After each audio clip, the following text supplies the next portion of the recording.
સિદ્ધાન નમઃ હરિયાનમ નમો ઉજ્જાનમ નમો લોય સૌ સામે સૌંચરમકારો સર્વ પાપનાશનો મંગલામ છે સર્વે સિંપડંગાવી મંગલમ પુરીમચરિમાણ કપ્પો મંગલવર્ધમાણ તિત્થમી યહ પરિકહિયા જિનગણ હરાય થેરાવરી ચરિતમ.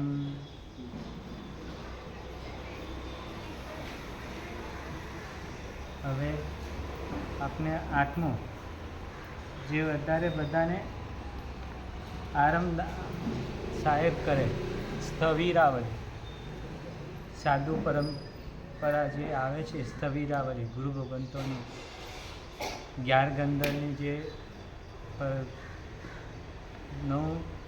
11 ગંધર્વ અને 9 ઘન એ પ્રમાણે જે વાક્યો શરૂઆત થશે ત્યાંથી લઈને અત્યાર સુધીના જે ગુરુ ભગવંતો, પણ અમારી પરંપરામાં જે કલ્પસૂત્રમાં લખ્યા છે એ જ અમે કહીશું. આપણી પરંપરા શુદ્ધ સાધુઓની છે, એ અમે નથી કહેતા.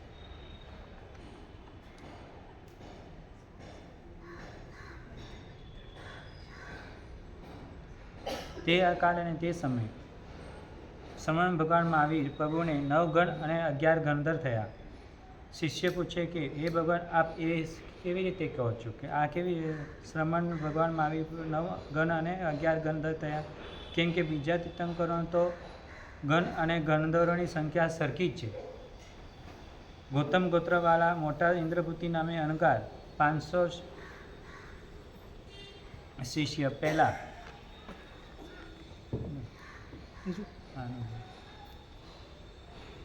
અગ્નિભૂતિ નામે અહંકાર, વસુભૂતિ નામે અહંકાર, ભદ્રભાવ ગોત્રમ આર્ય વ્યક્ત નામે સ્થવિર અને 5મા અગ્નિવેશ્યાન ગોત્રના આર્ય સુધર્મા નામે સ્થવિર.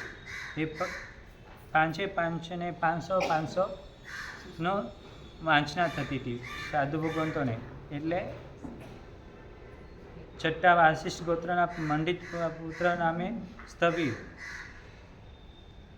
કાશ્યપ ગોત્રના મૌર્યપુત્ર નામે સ્થવિર. એ બંનેને 350 વાંચનાઓ અપાતા.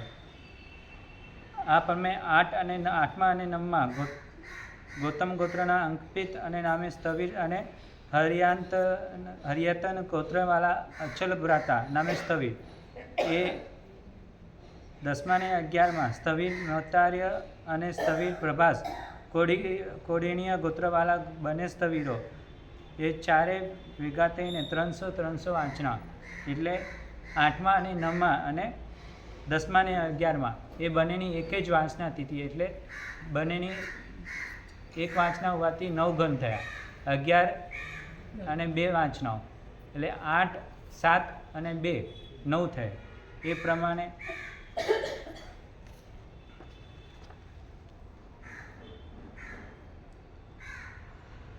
ગુરુ મહારાજે શિષ્યને સંબોધિત કહે છે, હે આર્ય, તે કારણથી એ પ્રમાણે કહી છે કે સમણ ભગવાન મહાવીર પ્રભુને 9 ગણ અને 11 ગણ થયા. પંડિત મૌર્યપુત્રના નામે માતા એક હોવાથી તેને બંને ભાઈઓ હતા, પરંતુ તેઓ ભિન્ન પિતાના અપેક્ષાએ ભિન્ન ગોત્ર કહેલા છે.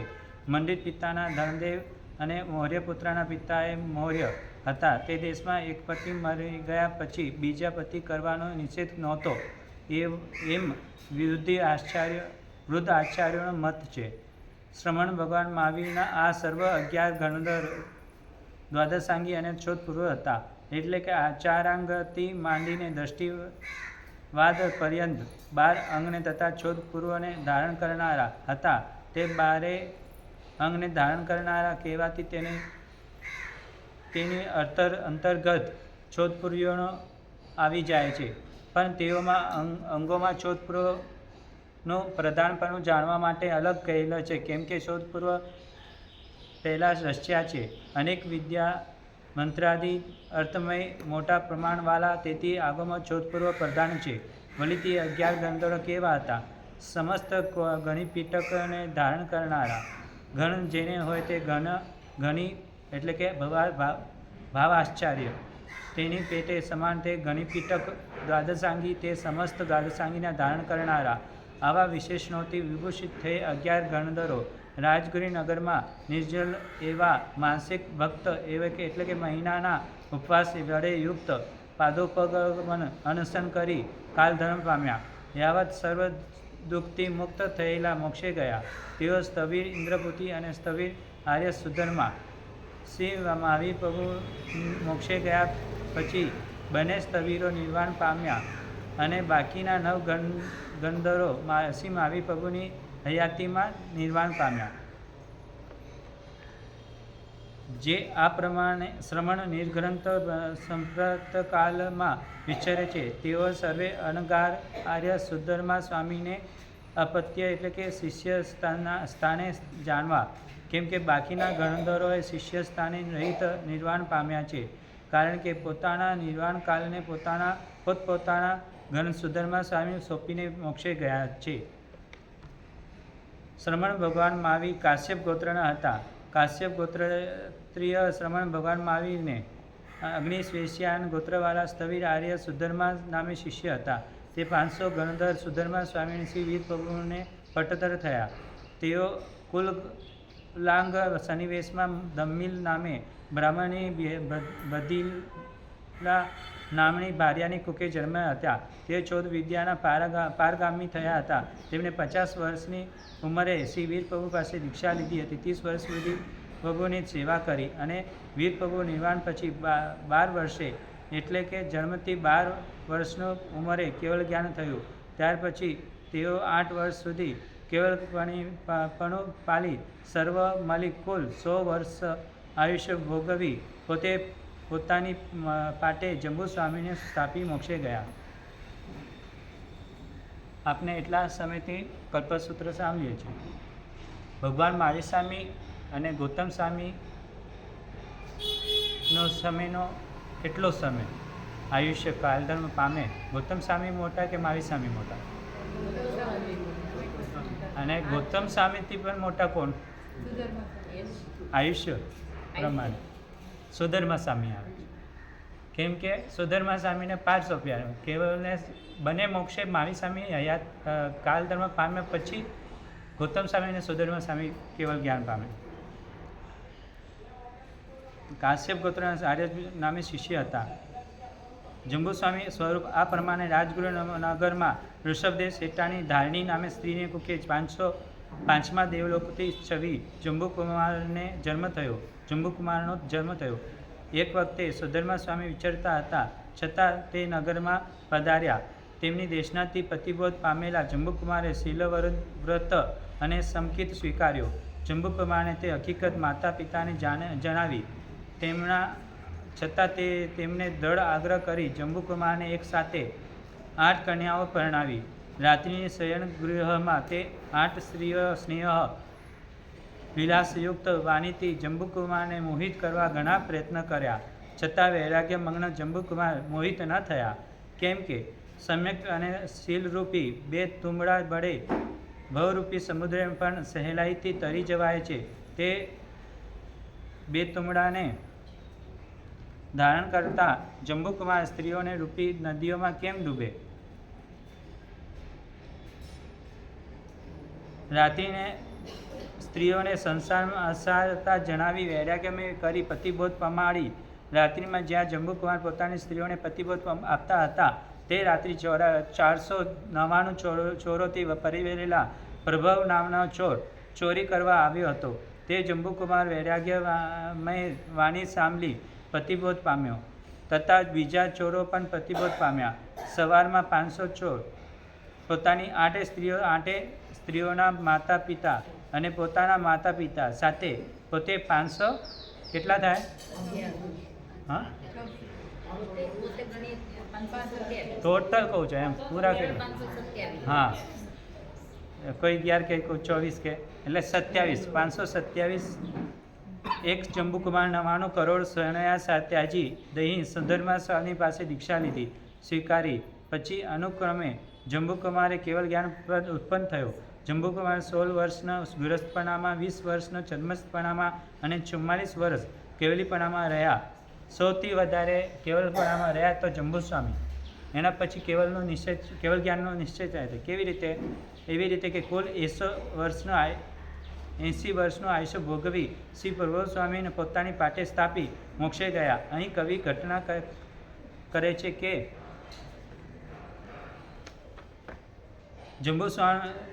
જંબુસ્વામી કોઈ કોટવાલ થયો નથી તેમ થશે પણ નહીં, કે જેમને ચોરોને પણ મોક્ષ માર્ગના વાહન કરાવી સાધુઓને બનાવ્યા. પ્રભુ પણ જેવતા વર્તો કે જેમને ચોરોથી ધનને હરતા મૂલ્ય અને ચોરોથી પણ હરાય નહીં એવું અદ્ભુત જ્ઞાન દર્શન અને ચાત્રીરૂપ 3 રત્નો મેળવ્યા. વીર પ્રભુના નિર્વાણ પછી 12 વર્ષે ગૌતમ સ્વામી, 20 વર્ષે સુધર્મ સ્વામી અને 67 વર્ષે જંબુસ્વામી મોક્ષે ગયા. જંબુસ્વામી મોક્ષે ગયા પછી આ 10 વસ્તુઓ વિચ્છેદ પામી. મન પરમ જ્ઞાન, જેની ઉત્પત્તિ પછી અંતર્મુહૂર્તમાં કેવળ જ્ઞાન થાય છે તે પરમાવધિ જ્ઞાન, તે લબ્ધિ પ્રભાવતી ચક્રવર્તી સૈન્યને પણ ચૂર્ણ નહીં કરી નાખવા સમર્થ થવાય તે કુલાક લબ્ધિ, આહારકાશ શરીર લબ્ધિ, સપક્ષેણી ઉપસપક્ષેણી, જીનકલ્પ, પરિહાર વિશુદ્ધિ, ચારિત્ર, સૂક્ષ્મ સંપ્રદાય ચારિત્ર, યથાખ્યાત ચારિત્ર, એ 3 ચારિત્ર, કેવળ જ્ઞાન, મોક્ષમાર્ગ, એ 10 અહીં કવિ ઉત્પ્રેક્ષા કરે છે કે મહામુનિ શ્રી જંબુ સ્વામીનું અલૌકિક સૌભાગ્ય છે કે જે પતિને પ્રાપ્ત કરીને મોક્ષલક્ષ્મી રૂપી સ્ત્રી હજુ સુધી પણ બીજા પતિને ઈચ્છતી નથી. આ કાશ્યપ ગોત્ર આર્ય જંબુ નામના સ્થવીરે કાત્યાયન ગોત્રવાળા સ્થવીર આર્ય પ્રભવ નામે શિષ્ય થયા. તે કાત્યાય ગોત્રવાળા સ્થવીર આર્ય પ્રભવ સ્વામીને વત્સ ગોત્રવાળા અને મનકના પિતા એવા સ્થવીર આર્ય સંભવ નામે શિષ્ય થયા. તે આ પ્રમાણે કે એક વખતે પ્રભવ સ્વામી પોતાની પાટે યોગ્ય પુરુષને સ્થાપવા માટે પોતાના ગચ્છમાં તથા સંઘમાં ઉપયોગ મૂક્યો, પરંતુ તેવો કોઈ યોગ્ય પુરુષ ન જણાયાથી અન્ય તીર્થમાં ઉપયોગ મૂક્યો. ત્યારે તેમણે રાજગૃહનગરમાં યજ્ઞ કરતા સ્વયંભવ નામના ભટ્ટને પોતાના પટધર થવાને યોગ્ય જાણ્યો. ત્યારે પછી પ્રભુ સ્વામી રાજગૃહનગરમાં આવ્યા અને 2 મુનિઓને શીખવાડી યજ્ઞશાળામાં મોકલ્યા. તે 2 મુનિઓ યજ્ઞશાળામાં જઈ પ્રભુ સ્વામીને કહેવા મુજબ બોલ્યા કે અહો કષ્ટમ તત્વમ ન જ્ઞાતે પરમ, એટલે અહો ખેદની વાત છે કે આ કષ્ટ હોવા છતાં પણ તમે તત્વને કહો તો કાંઈ જાણાતું નથી. આ પ્રમાણે મુનિઓનું કથન સાંભળી શંકિત થયેલા સ્વયંભવ ભટ્ટે પોતાના ઉપાધ્યાય ગુરુ પૂછ્યું કે તત્વ શું છે? ઉપાધ્યાય બોલ્યા કે વેદોમાં જે કહ્યું છે એ જ સાચું તત્વ છે. સ્વયંભવ ભટ્ટ બોલ્યા કે રાગ દ્વેષ રહિત અને નિષ્પરિગ્રહ મુનિઓ કદાપી અસત્ય બોલે નહીં, માટે યથાસ્થિત તત્વને કહો, નહીતર આ તલવારથી તમારું મસ્તક છેદી નાખીશ. એમ કહીને મ્યાનમાંથી તલવાર ખેંચી. આ પ્રમાણે તલવારના ભયથી ઉપાધ્યાયે બોલ્યા એ આજ્ઞા સ્તંભ નીચે શ્રી શાંતિનાથ પ્રભુની પ્રતિમા છે, તેથી તેના પ્રભાવથી યજ્ઞાદિક કર્મ નિર્વિઘ્ન પાર પડે છે. એમ કહીને યજ્ઞસ્તંભ ઉપાડી તેને નીચેથી શ્રી શાંતિનાથ પ્રભુની પ્રતિમા બતાવી. ઉપાધ્યાય બોલ્યા કે એ પરમાત્માની આ પ્રતિમા છે, તેમણે કહેલા ધર્મ એ જ સાચું તત્વ છે.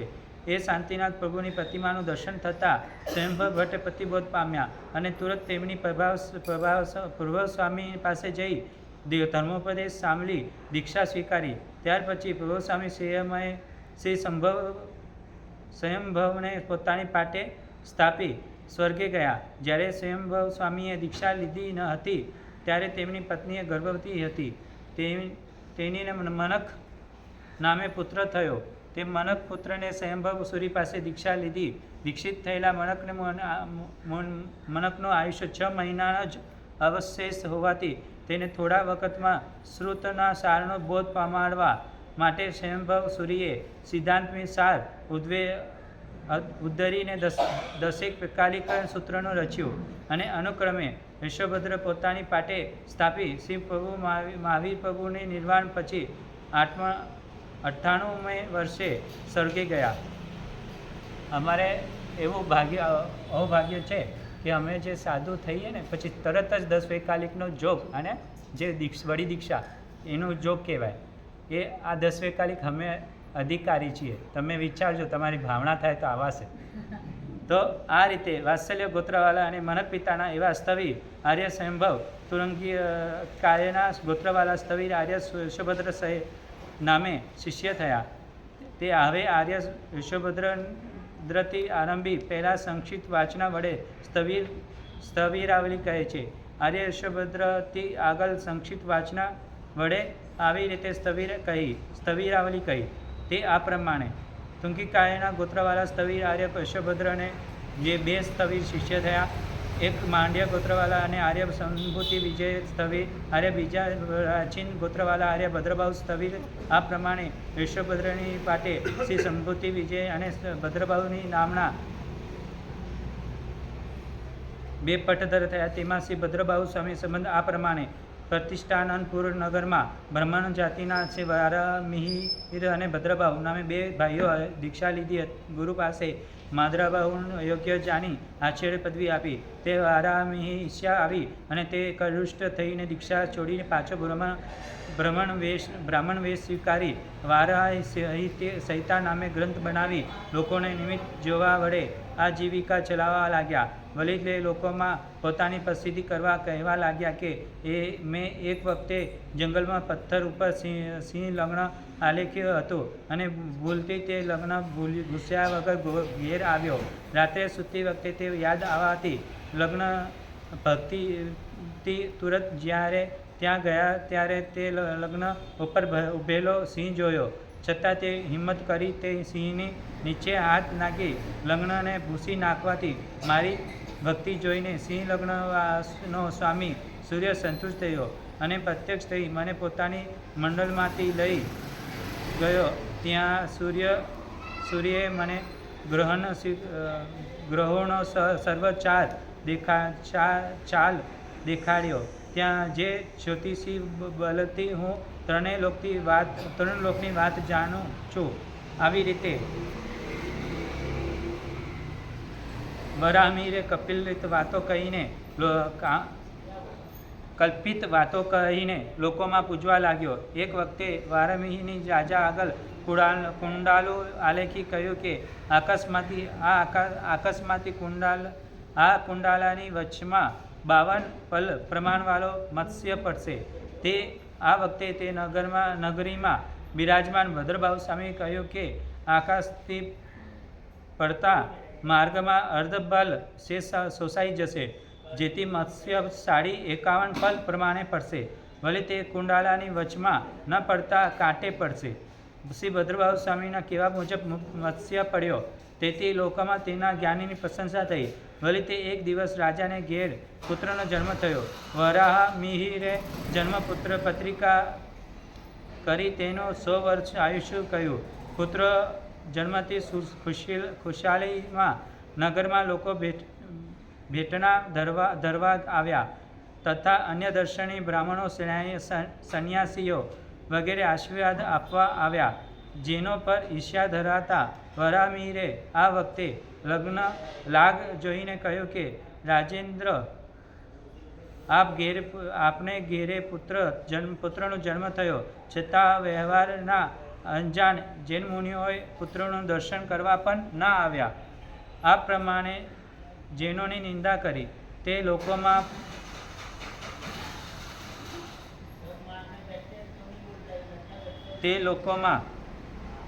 મુક્તિ સાંભળીને ભદ્રભાવ સ્વામીએ કહેવરાવ્યું કે એ પુત્રનું મરણ 7મે દિવસે બિલાડીથી થશે. આ વાત સાંભળીને રાજાએ શહેરમાંથી સમગ્ર બિલાડીઓને કાઢી મુકાવી. તો પણ 7મે દિવસે ધાવતા એવા તે બાલક ઉપર બિલાડીના આકારના મુખવાલો આંગળીઓ પડવાથી તે બાળકનું મરણ પામ્યો. આવી રીતે ભદ્રભાવ સ્વામીનું કહેલું બધું સાચું પડવાથી આકાશ શહેરમાં તેમની પ્રશંસા થઈ અને વરાહમિહિરની નિંદા ફેલાઈ. ત્યારે પછી વરાહમિહિરે ક્રોધથી ભરી મરીને વેંતર થયો અને મરકી વગેરેથી સંઘને ઉપદ્રવ કરવા લાગ્યો. શ્રી ભદ્રભાવ સ્વામીએ ઉપસર્ગ પરમ સ્તોત્ર બનાવી તે વેંતરે દૂર કર્યો. માંડલ ગોત્રવાલા સ્થવિર આર્ય સંભૂતિ વિજયને ગૌતમ ગોત્રવાલા સ્થવિર આર્ય સ્થૂલભદ્ર નામે શિષ્ય થયા. તેમના સંબંધમાં આ પ્રમાણે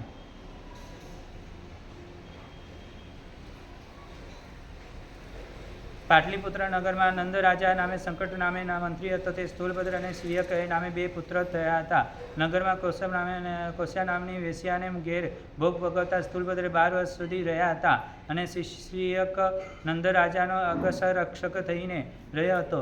એક વખતે શ્રીયકના વિવાહ પ્રસંગને રાજાને ભેટ આપવા સંકટાલ મંત્રીએ પોતાને ઘેર શસ્ત્રને તૈયાર કરાવતો હતો. મંત્રી ઉપર દ્વેષ રાખતા વરરુચિના નામના બ્રાહ્મણે તે લાગ જોઈને નગરમાં એવી અફવા ફેલાવી કે સંકટાલ મંત્રીએ શસ્ત્રોને તૈયાર કરાવી નંદ રાજાનો રાજ્ય ખૂંચવી લેશે. રાજાને આ વાત બરાબર થસી ગઈ. તેથી મંત્રીને જ્યારે રાજસભામાં આવ્યા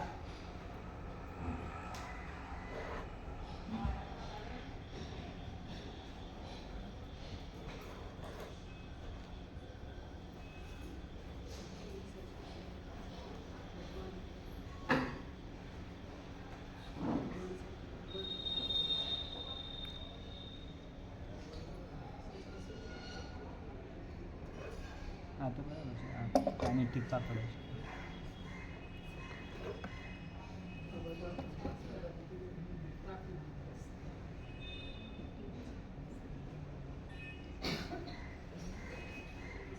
તેથી મંત્રી રાજ્યસભામાં આવ્યા. તેને રાજાને તેને ઉપર કોપ કરીને વિમુખ થઈ બેઠો. તે જોઈને મંત્રીશ્રીને ઘેર આવી શ્રીયકે કહ્યું કે રાજાને કંઈક મારા વિશે ઊંધું સમજાવેલા છે. તેથી આપણા આખા કુટુંબનો ક્ષય થવાનો અવસર આવ્યો જણાય છે. તેથી આવતીકાલે જ્યારે હું સભામાં રાજા પાસે જઈશ મસ્તક નમાવું ત્યારે તું કુલનું રક્ષણ કરવા માટે તલવાર વડે મારું મસ્તક છેદી નાખજે.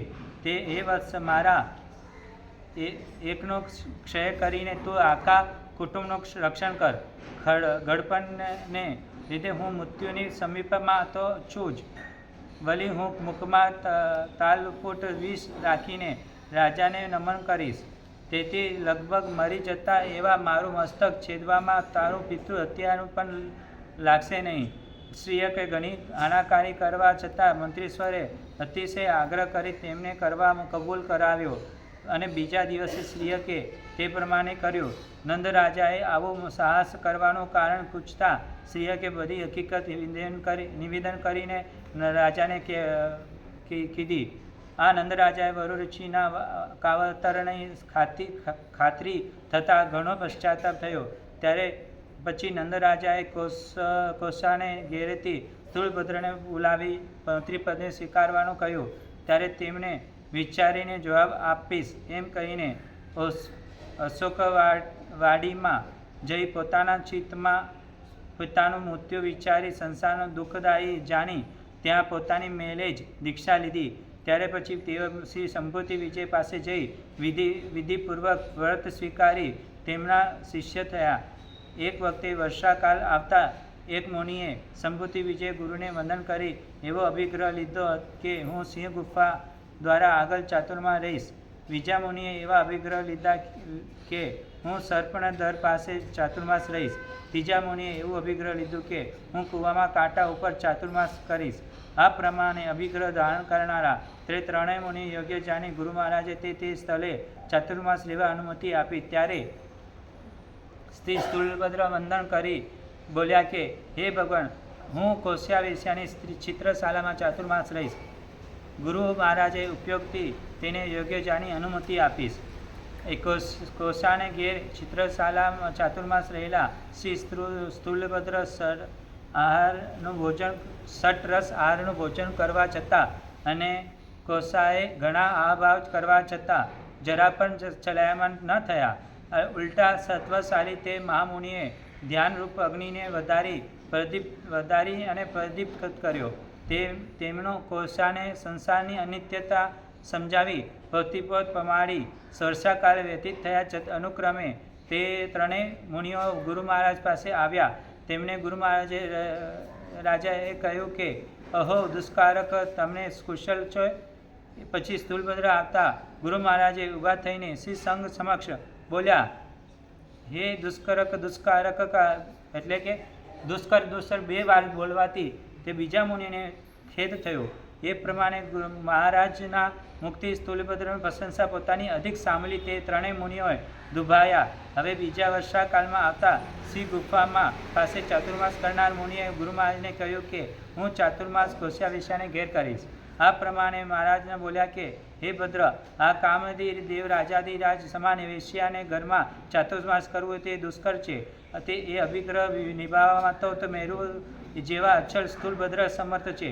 માટે હે વત્સ, તું એ અભિગ્રહ ના કર. આ પ્રમાણે ગુરુ મહારાજ ના કહેવા છતાંય તે મુનિએ કોસાને ઘેર ચાતુર્માસ કરવા ગયા. ત્યાં જ કોસાનું સૌંદર્ય દેખી તે મુનિ ચિત્ત ચલાયમાન થઈ ગયો. તે જોઈને કોસાએ મુનિને નિવેદન પ્રમાણે કહ્યું કે એ નેપાળ દેશમાંથી જ્યાં રત્નકમલ લાવી આપો. એ એશિયાના લુબ્ધ બનેલા મુનિએ નેપાળ જઈને મહેનતે કષ્ટ રત્ન કમલ લાવી આપી. કોસાએ પગ લૂછીને કમલ ખાલામાં ફેંકી દીધી.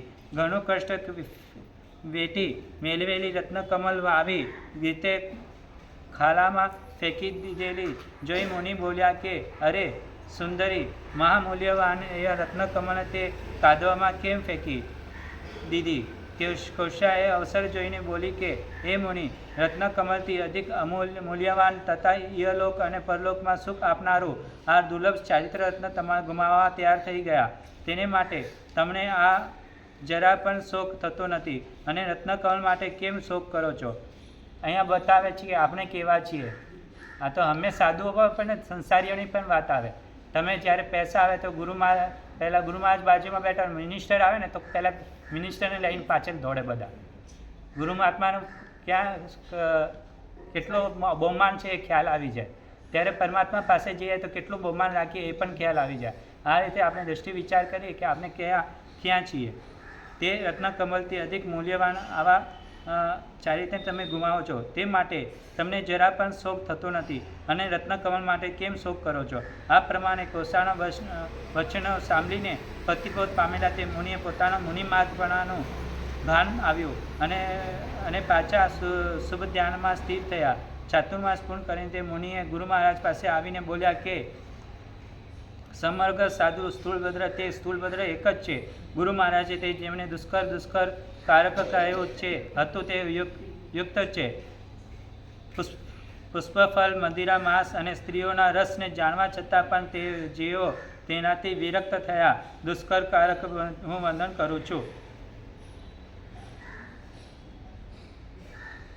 શ્રી સ્થૂળભદ્ર પતિપોત પામેલા કોસાએ શાવિકાપણું અંગીકાર કર્યો હતો. તે વખતે તેની એવી છૂટ રાખી હતી કે કદાચ રાજા કોઈ પુરુષ ઉપર સંતુષ્ટ થઈને મને પુરુષને સુપ્રત કરે તો તેની છૂટ છે. તે સિવાય બીજા સ્વરને માટે નિયમ છે કે એક વખત રાજા કોઈ સત્કાર પર સંતુષ્ટ થયો. સત્કારે તે કોસાને માંગણી કરી. તેથી સંતુષ્ટ થયેલા રાજાએ તેને કોસા સુપ્રત કરી. તેની પાસે કોસા હંમેશા સ્થૂળભદ્ર રાજાના ગુણગાન કરી. તે જોઈ સત્કારે કોસાને પોતાના ઉપર રાગી બનાવવા આ પ્રમાણે પોતાની કલાકુશળતા બતાવી. પ્રથમ તે તેને બાણ ફેંકી એક આંબાની લૂંબી વીંધી. તે બાને બીજા બાણથી અને બીજાના ત્રીજા બાણથી વીંધ્યો. એવી રીતે તે પોતાના હસ્તપર્યંત બાણોની પંક્તિ કરી દીધી. પછી તેને એક બાણ મારી ડાલીને છેદી બાણ પંક્તિના અગ્રભાગ ઉપર રહેલી લૂંબને પોતાના હાથ વડે ખેંચી ત્યાં બેઠા જ કોસાને અર્પણ કરી. આવી રીતે પોતાનું કાલ કૌશલ્ય વેકાળી ગર્વિષ્ઠ થયેલા રત્કારે કોસાએ કહ્યું કે હવે તમે મારી કલા જુઓ. એમ કહીને કોસાએ સરસવનો ઢગલો કરાવ્યો. તે ઉપર સોય નાખી અને તે સોય ઉપર પુષ્પ રાખીને તે પુષ્પ ઉપર નાચતી બોલી કે આંબાની લૂંબી તોડવી એ કાંઈ દુષ્કર નથી. તેમ સરસવ ઉપર નાચવું એ પણ કંઈ દુષ્કર નથી. પરંતુ મહાત્મા મુનિ સ્થૂળભદ્ર તે પ્રમાદરૂપી મનમાં રહ્યા છતાં મુગ્ધ ના થયા તે જ દુષ્કર છે અને તે માન પ્રભાવ છે. કવિઓ પણ કહે છે કે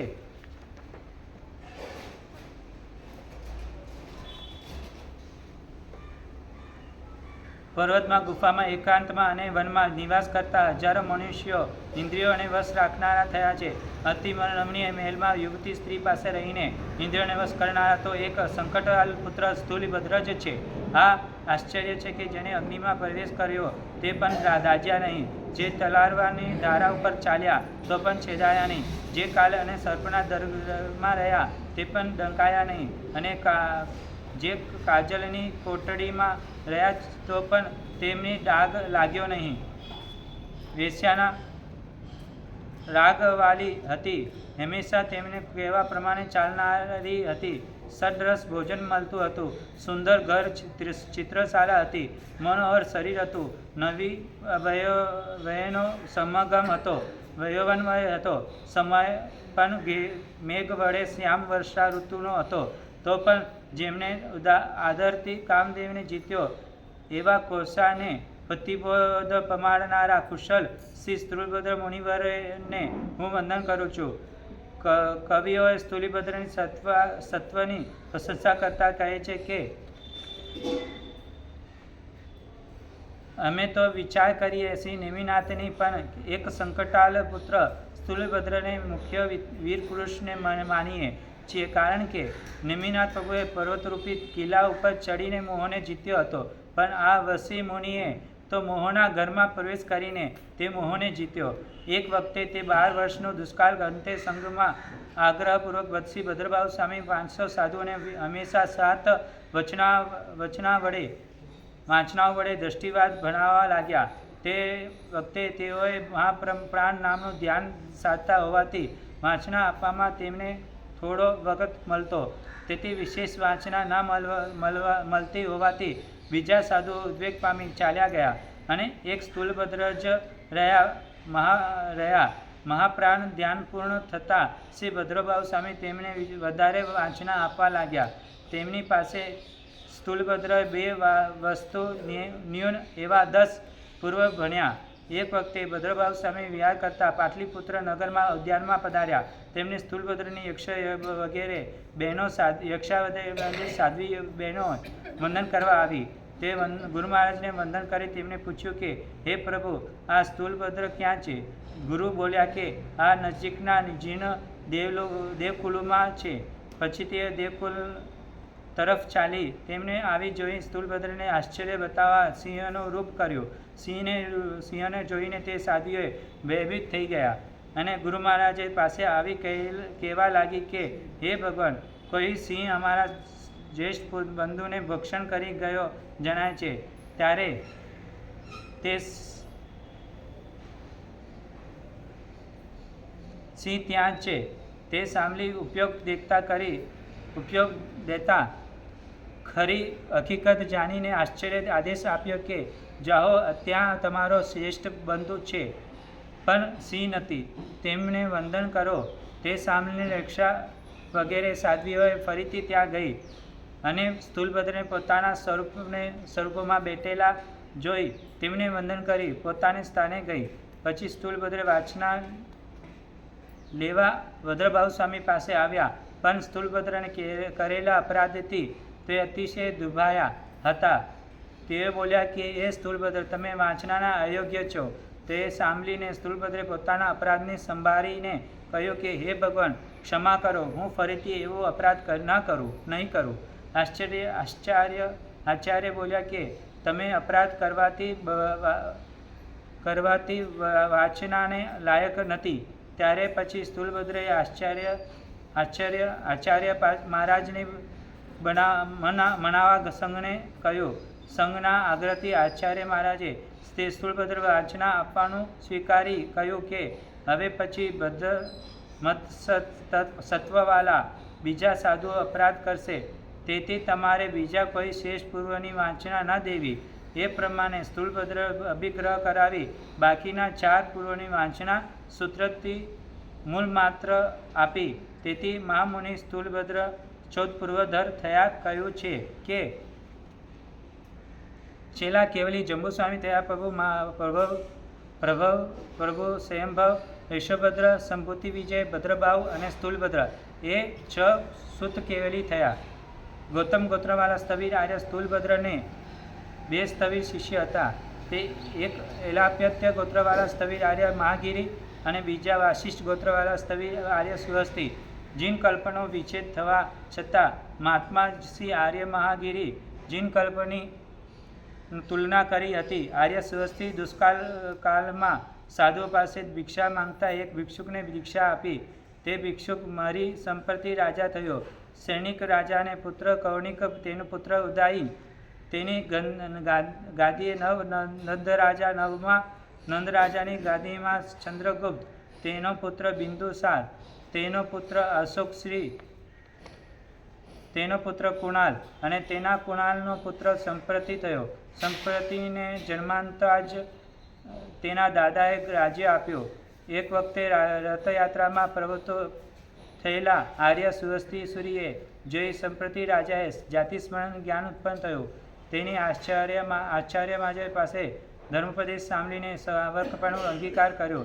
ત્યાર પછી તેને 1.25 જીન મંદિરો, 1.25 કરોડ જીનપતિમાં, 36,000 જીર્ણોદ્ધાર, 95,000 પિત્તળની પ્રતિમા, અને લાખો દાનશાળાઓ વગેરે ઉત્તમ ધાર્મિક કાર્યોથી 3 ખંડ પૃથ્વીને વિભૂષિત કરે. વળી સંપત્તિ રાજાએ અનાર્ય દેશને પણ કરતી મુક્ત કરી. પ્રથમ તે દેશોમાં સાધુ વેશ ધારણ કરનારા પોતાના સેવકોને મોકલી તે દેશને પણ સાધુઓ વિહાર કરવાને યોગ્ય કાર્ય કર્યા. પોતાના તાંબાના રાજાને જૈન ધર્મનો રાગી બનાવી જે વસ્ત્ર, પાત્ર, અન્ન, દહીં, વાસુક વસ્તુઓ વેચતા હતા તેઓને સંપ્રતિ રાજાએ કહ્યું કે તમે આવતા જતા સાધુઓને આગળ પોતાની વસ્તુ મૂકજો અને પૂજ્ય જે વસ્તુ ગ્રહણ કરે તે આપજો. અમારું ખજાનચી તે વસ્તુ તમામ મૂલ્ય તથા તમારો ઈચ્છિત લાભ તમને ગુપ્ત રીતે આપશે. આ પ્રમાણે રાજાની આજ્ઞાથી તેઓએ તેમને કરાવ્યા અને વસ્તુઓનો અશુદ્ધ છતાં શુદ્ધ બુદ્ધિથી સાધુઓ ગ્રહણ કરવા લાગ્યા. વાશિષ્ઠ ગોત્રવાળા સ્થવિર આર્ય સુહસ્તીને 2 સ્થવિર શિષ્ય હતા. તે આ પ્રમાણે: સુહસ્તી એટલે કે સુહિત મહાત્માઓને આચરેલી ક્રિયામાં સારી રીતે રહેલા અને સુપ્રતિબુદ્ધ એટલે કે સત્વોને સારી રીતે જાણનારા અને તથા વ્યાઘ્રપ્ત ગોત્રવાળા. આવા પ્રકારના કોટિક, કાકંદી અને નામે 2 સ્થવિર શિષ્ય હતા. કેટલાક આચાર્યો કહે છે કે સુસ્થિત અને સુપ્રતિબુદ્ધ એ 2 તેમના નામ છે. કોટિક અને કાકંદી તે વિશેષણ છે. એટલે કે કોટિક અને કાકંદી એ સુસ્થિત નામે તથા સુપ્રતિબુદ્ધ નામે 2 શિષ્ય હતા. તેમણે કરોડવાર સૂર્યમંત્રનો જાપ કર્યો હતો તેથી કોટિક કહેવાયા. તે કાકંદી નગરીમાં જન્મેલા હોવાથી કાકંદીક કહેવાયા. વ્યાઘ્રપ્રત્ય ગોત્રવાળા કોટિક નામે કાકંદીના એવા સ્થવિર સુસ્થિત અને સુપ્રતિબુદ્ધ ને કૌશિક ગોત્રવાળા આર્ય ઇન્દ્રદીન નામે સ્થવિર શિષ્ય હતા. ગોત્રવાળા સ્થવિર આર્ય ઇન્દ્રદીનને ગૌતમ ગોત્રવાળા આર્યદીન નામે સ્થવિર શિષ્ય હતા. ગૌતમ ગોત્રવાળા સ્થવિર આર્યદીનને કૌશિક ગોત્રના અને જાતિસ્મરણ જ્ઞાનવાળા આર્ય સિંહગીરી નામે સ્થવિર શિષ્ય હતા. કૌશિક ગોત્ર અને જાતિસ્મરણ જ્ઞાનવાળા સ્થવિર આર્ય સિંહગીરીને ગૌતમ ગોત્રવાળા આર્ય વજ્ર નામે સ્થવિર શિષ્ય હતા. ગૌતમ ગોત્રવાળા સ્થવિર આર્ય વજ્રસ્વામીને કૌશિક ગોત્રવાળા સ્થવિર આર્ય વજ્રસેન નામે સ્થવિર શિષ્ય હતા. ઉત્કેશિક ગોત્રવાળા સ્થવિર આર્ય વજ્રસેને આ 4 સ્થવિર શિષ્ય હતા. સ્થવિર આર્ય નાગિલ, સ્થવિર આર્ય પોમેલિક, સ્થવિર આર્ય જયંત અને સ્થવિર આર્ય તાપસ. આ સ્થવિર આર્ય નાગલિકથી આર્ય નાગલિક નામે શાખા નીકળી. સ્થવિર આર્ય પોમેલિકથી આર્ય પોમેલિકા નામના શાખા નીકળી. સ્થવિર આર્ય જયંતથી શ્રી આર્ય જયંતથી નામે શાખા નીકળી અને સ્થવિર આર્ય તાપસથી આર્ય તાપસી નામે શાખા નીકળી.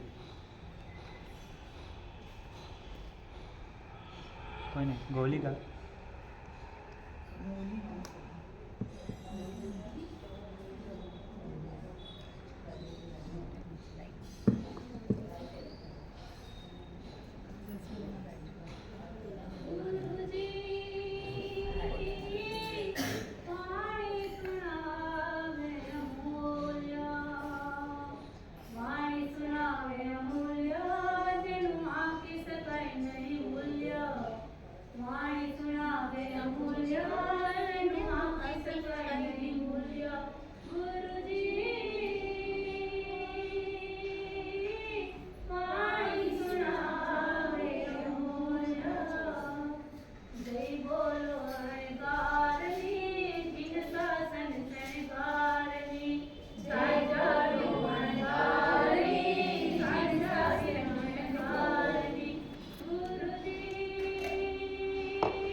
વિસ્તૃત વાંચના વડે તે આર્ય અશ્વભદ્ર આગળ આવી રીતે તે સ્થવિર આર્ય દેખાય છે. તે આ પ્રમાણે તુંગિકાએ ગોત્રવાલા સ્થવિર આર્ય અશ્વભદ્ર આ બે સ્થવિર શિષ્ય યથાપ્ય એટલે કે પુત્ર સમાન પ્રસિદ્ધ હતા. તે એ પ્રમાણે પ્રાચીન ગોત્રવાલા સ્થવિર આર્ય ભદ્રભાવ અને મોંડાલ ગોત્રવાલા આર્ય સ્થવિર આર્ય સંપૂતિ વિજય પ્રાચીન ગોત્રવાલા સ્થવિર આર્ય ભદ્રભાવો આ ચારે સ્થવિર શિષ્યો તે પુત્ર સમાન પ્રસિદ્ધ હતા. તે આ પ્રમાણે સ્થવિર ગોદાસ સ્થવિર અગ્નિદત્ત અને કાશ્યપ ગોત્રવાલા સ્થવિર આર્ય સોમદત્ત યજ્ઞદત્ત આ પ્રમાણે કાશ્યપ ગોત્રવાલા સ્થવિર ગોદાસ થકી તે અહીં ગોદાસ ગણ નામે ગણ નીકળ્યા. તે ગોદાસ ગણની 4 શાખાઓ આવી રીતે કહેવાય છે. તે આ પ્રમાણે તામ્રાલિપિતિકા અને કોટી વર્ષી વાર્ષિકા માંડલ ગોત્રવાલા સ્થવિર આર્ય સંભૂતિ વિજયને 12 સ્થવિર શિષ્યો પુત્ર સમાન પ્રસિદ્ધ હતા. તે આ પ્રમાણે નંદનભદ્ર સ્થવિર ઉપનંદ તિષ્યભદ્ર યશોભદ્ર સ્થવિર સુવર્ણભદ્ર મણિભદ્ર પૂર્ણભદ્ર સ્થવિર સ્થૂલભદ્ર રુજુમતી જંબુ નામના સ્થવિર દિગ્ભદ્ર અને તથા સ્થવિર ભાડુભદ્ર માંડર ગોત્રવાલા સ્થવિર આર્ય સંભૂતિ વિજય આ 7 શિષ્યોએ પુત્રી સમાન પ્રસિદ્ધ હતી. તે આ પ્રમાણે યક્ષાદિના ભૂતા તથા ભૂતદિના એ સેના વેના અને રેના એ 7 સ્થૂલિભદ્રની બહેનો હતી. તે ગૌતમ ગોત્ર સ્થવિર આર્ય સ્થૂલિભદ્રને 2 સ્થવિર શિષ્યો પુત્ર સમાન પ્રસિદ્ધ હતા. તે આ પ્રમાણે એલાપત્ય ગોત્રવાલા સ્થવિર આર્ય મહાગીરી અને વાર્ષિક ગોત્રવાલા સ્થવિર આર્ય સુહસ્તી એલાપત્ય ગોત્રવાલા સ્થવિર આર્ય મહાગીરીને 8 સ્થવિર શિષ્યો. તે આ પ્રમાણે સ્થવિર ઉત્તર સ્થવિર બરસિંહ સ્થવિર ધનાર્ય સ્થવિર શ્રી આઢ્ય અને સ્થવિર કૌંડન્ય આ સ્થવિર નાગમિત્ર અને કૌશિક ગોત્રવાલા સ્થવિર સડકુલુક રોહગુપ્તે દ્રવ્ય ગુણ કર્મ સામાન્ય વિશેષ અને સમાવા નામના 6 પદાર્થોની પરૂપણા કરેલી હતી. તેથી તે સટ કહેવાયા. અને ઉલક એટલે કે કૌશિક ગોત્રવાળા ઉત્પન્ન થવાથી તે ઉલક કહેવાયા. ઉલક અને કૌશિક શબ્દ સમાન અર્થવાળા છે. તેથી તે સૂત્રકારે મહારાજે તેને કૌશિક ગોત્રવાળા કહ્યા. કૌશિક ગોત્રવાળા સ્થવિર સડુલક રોહગુપ્ત થકી ત્યાં 83 એટલે કે જીવ અજીવ અને નોજીવ એ 3 રાશિ પ્રમાણેના તેમના શિષ્ય પ્રશિષ્ય થયા. તેથી ઉત્પન્ન આ પ્રમાણે ઉત્પત્તિ આવી. શ્રી પરમાત્મા મહાવીરના નિર્વાણ પછી 544 વર્ષે અંતરેચિકા નામે નગરીમાં ઉદ્યાનમાં ભૂતગૃહ નામે વેંતરના ચૈત્યમાં શ્રી ગુપ્ત આચાર્ય ગચ્છ સહિત રહ્યા હતા. તેમનો રોહગુપ્ત નામે શિષ્ય બીજા ગામમાં હતો. તે ગુરુ મહારાજને વંદન કરવા તે નગરીમાં આવ્યો. આ વખતે ત્યાં પોટશાલા નામે સંન્યાસી આવ્યો હતો. તે વાદકલામાં નિપુણ હતો. તેથી તેને ઘણા સ્થળે વાદમાં વિજય મેળવ્યો હતો. વળી કોઈ પ્રતિવાદી તેને જીતી જાય એવો આવતો ત્યારે પોટશાલાએ તે પ્રતિવાદીને વૃશ્ચિક સર્પ મૂષક મૃગી વગરાહી કાકી અને શકુનિકા નામે 7 મંત્ર વિદ્યાઓ વડે ઉપદ્રવ કરતો. આ પ્રમાણે વિદ્યાર્થી ગર્વિષ્ઠ બનેલા પોટશાલાએ તે નગરીમાં પડહ વગાડ્યો કે મારી સાથે કોઈ વાત કરવામાં સમર્થ નથી, છતાં કોઈ હિંમત હોય તો તૈયાર થાય. આ વખતે નગરીમાં પ્રવેશ કરતા રોહગુપ્તે તે પડગ સાંભળ્યો. તેથી તેને હું તેની સાથે વાત કરીશ એમ કહીને પડગને નિર્વાણ કર્યો. પછી તેને ગુરુ મહારાજ પાસે આવી વંદન કરી વાત કરવાનું કબૂલ કર્યાનો વૃત્તાંત કહ્યો. આચાર્ય મહારાજે તે રોહગુપ્તને વાત કરવાનો નિર્ણય જાણી તે સંન્યાસી વિદ્યાઓને બાદ કરનારી અને માત્ર પાઠ કરવાથી સિદ્ધ થાય એવી મયુરી, નકુલી, બિડાલી, વ્યાઘ્રી, સિંહ, અલુકી અને સિંહયની આ નામની 7 વિદ્યાઓ આપી. વળી આચાર્ય મહારાજે ગૃહગુપ્તને આ 7 વિદ્યાઓ ઉપરાંત શેષ એક ઉપદ્રવ સમાવનાર રજોહરણ મંત્રીને આપ્યો અને કહ્યું કે જો કદાચ તે સંન્યાસી બીજો કાંઈ પણ ઉપદ્રવ કરે તો તેના નિવારણ માટે તારે તારા મસ્તક ઉપર રજોહરણ ફેરવવું, તેથી તું ઉપદ્રવ રહિત થઈશ. આવી રીતે ગૃહગુપ્ત ગુરુ મહારાજના પાસેથી તે સંન્યાસીની વિદ્યાઓનો ઉપઘાત કરનારી પાઠ સિદ્ધિ 7 વિદ્યાઓ અને શેષ ઉપદ્રવ સમાવનારો રજોહરણ મેળવીને તે નગરીના બલશ્રી નામે રાજાની સભામાં આવીને પોટશાલા સાથે વાત આરંભ્યો. પોટશાલા વિચાર્યો કે જૈન સાધુઓ ઘણા નિપુણ હોય છે, માટે તેના સમત પક્ષોને આશ્રય કરીને બોલવું, જેથી તે તેનું નિરાકરણ કરી શકે જ નહીં. એમ વિચારીને તે બોલ્યો કે દુનિયામાં જીવ અને અજીવ એવી 2 જ રાશિ છે, કારણ કે તે પ્રમાણ છે.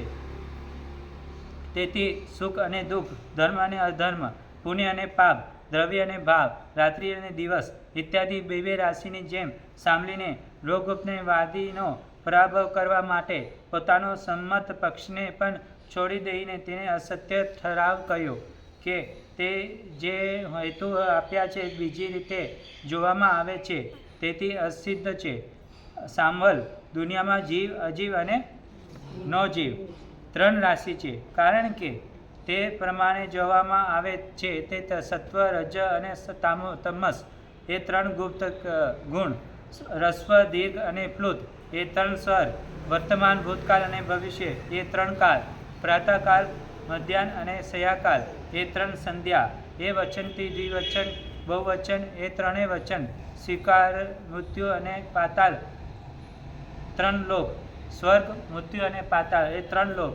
આ પ્રમાણે બ્રહ્મ, વિષ્ણુ અને મહેશ એ 3 દેવ તથા અધમ, મધ્યમ અને ઉત્તમ ઇત્યાદિ 3 રાશિ જેમ ઇત્યાદિ બોલતા ગૃહગુપ્તે જીવ, અજીવ અને નોજીવ એ 3 રાશિની સિદ્ધિ કરીને તે તાપસને પરાભવ કર્યો. તેથી તાપસ ક્રોધાવેશમાં આવીને વૃશ્ચિક વિદ્યા વડે ગૃહગુપ્તને વિનાશ કરવા માટે વિશ્ચિઓ વિકર્વ્યો. ત્યારે ગૃહગુપ્તે ગુરુ મહારાજ પાસેથી મેળવેલી વિદ્યા મોર વિકર્વ્યો, તે વિદ્યાનો વિઘાત કર્યો. એવી રીતે તાપસે અનુક્રમે મૂકેલી 7 વિદ્યાઓને ગૃહગુપ્તે વિદ્યા વડે જીતી લીધી. છેવટે પોટશાલા સંન્યાસીએ મૂકેલી રાસભી વિદ્યાને પણ રજોહરણ વડે જીતી અને ગૃહગુપ્તને રાજસભામાં વિજય મેળવ્યો. પછી ગૃહગુપ્તે મહોત્સવપૂર્વક આવીને સર્વ વૃત્તાંત નિવેદન કર્યો. ત્યારે આચાર્ય મહારાજે બોલ્યા કે હે વત્સ, તે રાજસભામાં વાદીને હરાવી વિજય મેળવ્યો તે ઠીક કર્યું, પરંતુ તે જે જીવ, અજીવ અને નોજીવ એ 3 રાશિની સ્થાપના કરી તે ઉત્સૂત્ર છે. વાસ્તવિક રીતે તો જીવ અને અજીવ જ એ 2 જ રાશિ છે, માટે ફરીથી રાજસભામાં જઈને મિથ્યા દુષ્કર્મ થઈને આવ. આ પ્રમાણે ગુરુ મહારાજનું કથન સાંભળીને ગૃહગુપ્તે વિચાર્યો કે એવી મોટી રાજસભામાં પોતે 3 રાશિ પરોપીને પાછો હું પોતે ત્યાં જઈ પોતાને અપ્રમાણિક કેમ કરું? એ પ્રમાણે અહંકાર આવી રાજસભામાં ન ગયો અને આચાર્ય મહારાજની સામે થઈ બોલ્યો કે હે, મારું કથન સત્ય છે. ત્યારે આચાર્ય મહારાજ તેને સાથે લઈને રાજસભામાં ગયા અને તેની સાથે 6 મહિના સુધી વાદ કર્યો. આવી રીતે ગુરુ શિષ્ય વાદ કરતા 6 મહિના વ્યતીત થયા. ત્યારે રાજાએ આચાર્ય મહારાજને કહ્યું કે હે સ્વામી, હવે આ વાદ સંપાપ્ત કરો, કેમ કે હંમેશા તેની વ્યગ્રતાની મારા રાજ્ય કારણે સિધાય છે. આચાર્ય મહારાજે બોલ્યા કે આટલા દિવસ સુધી તો મેં આ શિષ્યની માત્ર કીડા કરાવી, પણ હવે પ્રાતઃકાલે અવશ્ય તેની નિગ્રહ કરીશ. બીજા દિવસે ગુરુ મહારાજના રાજાને કહ્યું કે આ દુનિયામાં જેટલી વસ્તુ છે તે કૃત્રિમપણેમાં મળે છે, માટે આપણે ત્યાં જઈને નોજીવની માંગણી કરીએ. પછી ગુરુ મહારાજે સર્વ પરિવારને તથા ગૃહગુપ્તે લઈને કૃત્રિકાપણે ગયા અને કૃત્રિકાપણાના માલિક પાસે જીવી માંગ્યો ત્યારે તેને મેના, પોપટ વગેરે આપ્યા. પછી અજીવ માંગ્યો ત્યારે પથ્થર વગેરે પદાર્થ આપ્યા. પછી નોજીવ માંગ્યા ત્યારે તેને જીવ, અજીવ સિવાયનું બીજું કાંઈ આપ્યું નહીં. પછી આશ્ચર્ય મહારાજે રોગગુપ્તને કહ્યું કે વત્સ, હવે તો તું તારો કદાગ્રહ છોડી દે. જો કદાચ નવજીવ વસ્તુ જુદી હોય તો અહીં કેમ ના મળી? એવી રીતે 144 પ્રશ્નો વડે આચાર્ય મહારાજે રોગગુપ્તને પરાસ્ત કર્યો, છતાં તેને પોતાનો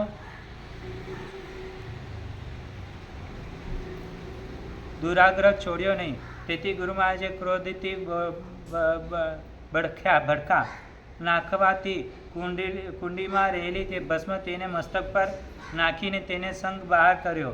ત્યાર પછી તે છઠ્ઠા 83 કે અનુક્રમે વૈશિકી દર્શક પ્રગટ કર્યું અને સ્થવિર ઉત્તર બલસિંહ થકી ત્યાં ઉત્તર બલસિંહ નામે ગણ નીકળ્યો. અને તે આ 4 શાખાઓ આવી રીતે કહેવાય છે. તે આ પ્રમાણે કૌશાંબિકા, કૌટુંબિક અને ચંદ્રનગરિકા. આ વારિષ્ઠ ગોત્રવાળા સ્થવિર આર્ય સુહસ્તી આ 12 સ્થવિર શિષ્યો સુપુત્ર સમાન પ્રસિદ્ધ હતા. પ્રમાણે તે સ્થવિર આર્ય રોહણ અને ભદ્રયશ ભેગર ગણી કામોદ અને સ્તુતિ સુપ્રતિબુદ્ધ રહિત રોહગુપ્ત ઋષિક અને શ્રીગુપ્ત ગણી બ્રહ્મ ગણી સોમ ગણધાર કરનારા આ 12 શિષ્યો સુહસ્તી હતા. કાશ્યપ ગોત્રવાળા સ્થવિર આર્ય રોહણ થકી ત્યાં ઉદેહ ગણ નામે ગણ નીકળ્યો. તેમાંથી 4 શાખાઓ અને 6 કુલ નીકળ્યા. તે આવી રીતે કહેવાય છે. શિષ્ય પૂછે કે તે શાખાઓ પર જે કઈ મૂળમાં ઉત્તર આપે છે. શાખાઓ આવી રીતે કહેવાય. તે આ પ્રમાણે ઉદુંબરિયા, ભાસ્પુરિકા, પ્રતિપ્રાતિકા અને પ્રજ્ઞા પ્રાપ્તિકા. આ તે શાખાઓ છે. તે કુલો કયા? તે કુલો આવી રીતે કહેવાય છે. તે આ પ્રમાણે: પહેલું કુલ નાગભૂત, બીજું સોમભૂતિકા, ત્રીજું આદ્રકચ્છ, ચોથું હસ્તલિયા, પાંચમું નંદીય અને છઠ્ઠું પારિહાસક.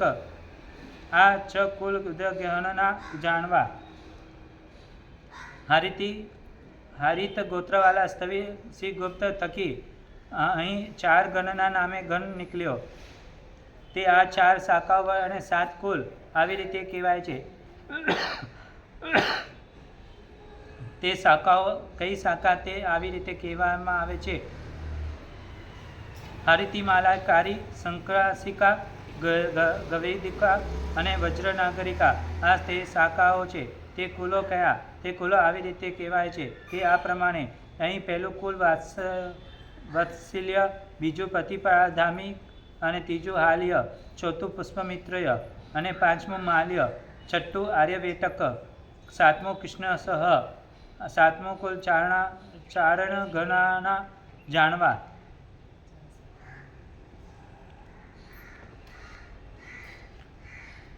ભારદ્વાજ ગોત્રવાળા સ્થવિર આર્ય ભારદ્વાજ થકીને ઉત્તર અહીં ઉદ્વાટિકા ગણ નામે 3 ગણ નીકળ્યો. તેની આ 4 શાખાઓ અને 3 કુલ આવી રીતે કહેવાય છે. તે શાખાઓ કઈ? આ શાખાઓ આ પ્રમાણે: ચંપિયા, બદ્રિયા, કાંકંદિકા અને મેખલિયા. આ તે શાખાઓ તે કઈ કુલ પ્રમાણે કહેવાય? તે ભદ્રશ્યાસક, ભદ્રગુપ્તિકા, ત્રીજું યશોભદ્ર. ઉવાટિકા ગણના આ 3 કુલ. આ કોડાલ ગોત્રવાળા સ્થવિર કામંદી થકી અહીં વેશ્યાવટિકાની નામે ગણ નીકળ્યો. તેની 4 શાખાઓ,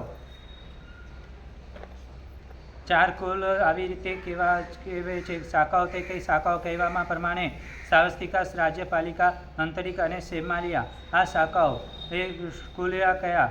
કુલો કહેવામાં આવે છે. તે આ પ્રમાણે: ગણિત, મેઘય, કામંદિક તથા ઇન્દ્રપૂરક. વેશ્યા માટેના મનના 4 કુલો. તે વાસિષ્ઠ ગોત્રવાળા સ્થળે ઋષુગુપ્ત થકી અહીં મનવ ગણ નામે ગણ નીકળ્યો. તેની 4 શાખાઓ અને 3 કુલ આવી રીતે કહેવામાં આવે છે. આ શાખા આવી રીતે કહેવાય છે. તે આ પ્રમાણે: કાશ્યપિયા, ગૌતમરી અને વાસિષ્ઠિકા અને સૌરાષ્ટ્રિકા. તે કુલો કયા? તે પહેલું ઋષિ ગુપ્તિકા, બીજું ઋષિ દત્તિક અને જાણવું, ત્રીજું બીજયંત અને કુલ માનવ ગણના છે. વ્યાઘ્ર પ્રત્ય ગોત્રવાળા અને કોટિક તથા કાકંદિક ઉન્માલવાળા સ્થવિર સુહસ્તી સ્થવિર સુપ્રતિબુદ્ધ થકી અહીં કોટિક ગણના નામે ગણ નીકળ્યો. તેની 4 શાખાઓ અને 4 કુલો આવી રીતે કહેવાય છે. શાખાઓ કઈ? તે શાખાઓ આવી રીતે કહેવામાં તે આ પ્રમાણે: ઉચ્ચ નાગરી, વિદ્યાધર, વજ્રી અને મેધ્યા એ 4 કોટી ગણની શાખાઓ તે શાખાઓ છે. તે કુલો અને આવી રીતે કહેવામાં આવે છે તે આ પ્રમાણે: પહેલું બ્રહ્મલીય, બીજો વત્સલીય નામનું, ત્રીજું વાણિજ્ય અને ચોથું પ્રશ્નવાહનક. એ વ્યાઘ્ર પ્રાપ્ત ગોત્રવાળા તથા કોટી કાકંદી પર્ણમાલાવાળા સ્થવિર, સુહસ્તી અને સ્થવિર સુપ્રતિબુદ્ધ આ 5 સ્થવિર શિષ્ય પુત્ર સમાન પ્રસિદ્ધ હતા. આ સ્થવિર આર્ય ઇન્દ્રદીન, સ્થવિર પ્રિય ગ્રંથ અને કાશ્યપ ગોત્રવાળા સ્થવિર વિદ્યાધર ગોપાલ, સ્થવિર ઋષિદત્ત અને સ્થવિર હરદત્ત. અજમેર શહેરની નજીકમાં સુભટપાલના નામને રાજાનું અશોકપુર નામ નગર હતું. તે નગરમાં 300 જીન મંદિરો, 400 અન્ય દર્શનીય મંદિર, 1800 બ્રાહ્મણોનું ઘર, 3200 વેશ્યાના ઘર, 900 બગીચા, 700 વાવ, 200 કુવા અને 700 દાનશાલા વડે શોભતું હતું. શ્રી પ્રિયગ્રંથ સુરી વિચરતા છતાં અનુક્રમે તે હર્ષપુર નગરીમાં પધાર્યા. ત્યાં એક વખતે બ્રાહ્મણને યજ્ઞમાં બકરાને હણવાનો આરંભ કરતા હતા. તે સમયે શ્રી પ્રિયગ્રંથ સુરીએ તે બકરા ઉપર શ્રાવકને હાથે આક્ષેપ કરાવી તેને અંબિકા દેવી વડે અધિષ્ઠિત કર્યો. તેથી તે બકરો ત્યાંથી ઉડીને આકાશમાં સ્થિર રહીને મનુષ્યવાણી વડે બોલવા લાગ્યો કે, શું તમે મને હોમને માટે હણવા ધારો છો? ઠીક છે, તમારું સામર્થ્ય હોય તો હવે આવો અને બાંધો અને હણો જોઈએ. એ નિષ્ઠુર, જો તું તમારી જેવો નિર્દય થાઉં તો તમને બધાને ક્ષણવારમાં હણી નાખું. જો દયા વચમાં ના આવી હોય તો કોપ પામેલા હનુમાન લંકા નગરીમાં રાક્ષસોની જે હાલત કરી હતી તે હાલત તમારી પણ આકાશમાં રહ્યો છકો હું પણ કરત. આવી રીતે બકરાનું કથન સાંભળી ભયભીત થયેલા બ્રાહ્મણો બોલ્યા કે, તમે કોણ છો તે જણાવો. તેને કહ્યું કે, હું અગ્નિદેવ છું. બકરો મારું વાહન છે. તે પશુ તમે શા માટે હણો છો? પશુઓ તો હણવાથી પુણ્ય થતું નથી, પણ પાપ જ થાય છે અને તેથી આત્મા દુર્ગતિમાં પડે છે. માટે આ નગરમાં પધારેલા આચાર્ય શ્રી પ્રિયગ્રંથ સુરીશ્વરજીને મહારાજ પાસે જઈ તેમને પૂછો કે તેઓ તમને સદગતિ આપનાર પવિત્ર ધર્મ કહેશે. તેમનો કહેલા ધર્મને શુદ્ધિપૂર્વક આચરજો. હે મનુષ્ય, જેમ રાજા ચક્રવર્તી અને ધનુર્ધારીઓમાં અર્જુન અગ્રેસર છે તેમ સત્યવાદીઓમાં અગ્રેસર એક જ સાધુ આત્મા છે. પછી બ્રાહ્મણોને તે પ્રમાણે કહ્યું. સ્થવિર પ્રિયગ્રંથથી અહીં મધ્ય નામની શાખા નીકળી. તે કાશ્યપ ગોત્ર સ્થવિર વિદ્યાધર ગોપાલથી શ્રી વિદ્યાધર નામે શાખા નીકળી. કાશ્યપ ગોત્રવાળા સ્થવિર આર્ય ઇન્દ્રદીન અને ગૌતમ ગોત્રવાળા આર્યદીન નામે સ્થવિર શિષ્ય હતા. તે ગૌતમ ગોત્રવાળા સ્થવિર આર્યદીન અને 2 સ્થવિર શિષ્યો તે પુત્ર સમાન પ્રસિદ્ધ હતા. તે એ પ્રમાણે માંડર ગોત્રવાળા સ્થવિર આર્ય શાંતિ સૈનિક અને કૌશિક ગોત્રવાળા તથા જાતિસ્મરણ જ્ઞાનવાળા સ્થવિર આર્ય સિંહગીરી. આ માંડર ગોત્રવાળા સ્થવિર આર્ય શાંતિ સૈનિકની ઉચ્ચ નગરિકા નામે શાખા નીકળી. માંડર ગોત્રવાળા સ્થવિર આર્ય શાંતિનિકેતને આ 4 સ્થવિર શિષ્યો પુત્ર સમાન પ્રસિદ્ધ હતા. સ્થવિર આર્ય સૈનિક, સ્થવિર આર્ય તાપસ, સ્થવિર આર્ય કુબેર અને સ્થવિર આર્ય ઋષિપાલિત. એ સ્થવિર આર્ય સૈનિકથી લઈ અહીં આર્ય સૈનિક નામે શાખા નીકળી. સ્થવિર આર્ય તાપસથી અહીં આર્ય તાપસની નામે શાખા નીકળી. આર્ય કુબેરથી લઈને અહીં આર્ય કુબેરી નામે શાખા નીકળી અને આર્ય ઋષિપાલિતથી લઈને આર્ય ઋષિપાલિતા નામે શાખા નીકળી. કૌશિક ગોત્રવાળા જાતિસ્મરણ જ્ઞાનવાળા સ્થવિર આર્ય સિંહગીરી 4 સ્થવિર શિષ્યો પુત્ર સમાન પ્રસિદ્ધ હતા. સ્થવિર ધનગીરી, સ્થવિર આર્ય વજ્ર, સ્થવિર આર્ય સમિતિ અને સ્થવિર આર્ય અરહદીન. સ્થવિર આર્ય વજ્રસ્વામીનો સંબંધ આ પ્રમાણે: માલવ દેશમાં તુંબવન નામના ગામમાં રહેતો ધનગીરી નામે શ્રેષ્ઠી પુત્ર સુનંદા નામે સ્ત્રી સાથે પરણ્યો હતો. તે સુનંદા નામે ભાઈ આર્ય સમિતિને આચાર્ય સિંહગીરી પાસે દીક્ષા લીધી હતી. ધનગીરી પણ નાનપણથી સંસારથી વિરક્ત હતો, તેથી પણ તે પરણાયા છતી થોડા જ વખતમાં આચાર્ય સિંહગીરી પાસે દીક્ષા લીધી. ધનગીરીએ દીક્ષા લીધી ત્યારે સુનંદા ગર્ભવતી હતી. અનુક્રમે સુનંદાએ તે પુત્રને રત્નને જન્મ આપ્યો. તે વખતે સુનંદાએ સખીઓ આત્રી જાગરણ માટે આવીને તે બાળકને કહેવા લાગી કે હે વત્સ, તે જો તારા પિતા ઉતાવળ કરીને દીક્ષા ના લીધી હોત તો ખરેખર તારું જન્મ મહોત્સવ બહુ જ સુંદર કરત.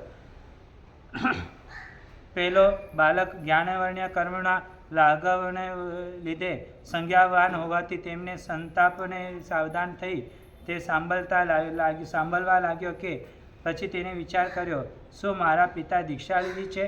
આ પ્રમાણે ચિંતવતા જાતિસ્મરણ જ્ઞાન થયું. આ જાતિસ્મરણ થવાથી સંસારની અસરતાને જાણતા તેને દીક્ષા લેવાની ઈચ્છા કરી. પછી મારી માતા મારાથી ઉદ્વેગ પામશે તો જ મારા પર મોહ ન લાવતા મારો ત્યાગ કરશે. એ કહેવા માંગે છે કે તમારે અત્યારે બહુ મોહ હોય ને તો તમે ઘરમાં થોડું ક્લેશ કરજો, તો તમારો મોહ ઓછો કરીને તમને રજા આપી દેશે. બીજો રસ્તો છે, આંબીલ કરવાનું ચાલુ કરી દો. એમ ચિંતવતે બાળક માતાને ઉદ્વેગ પડવા વાળે અને મારે વજ્ર સામે વરવું છે.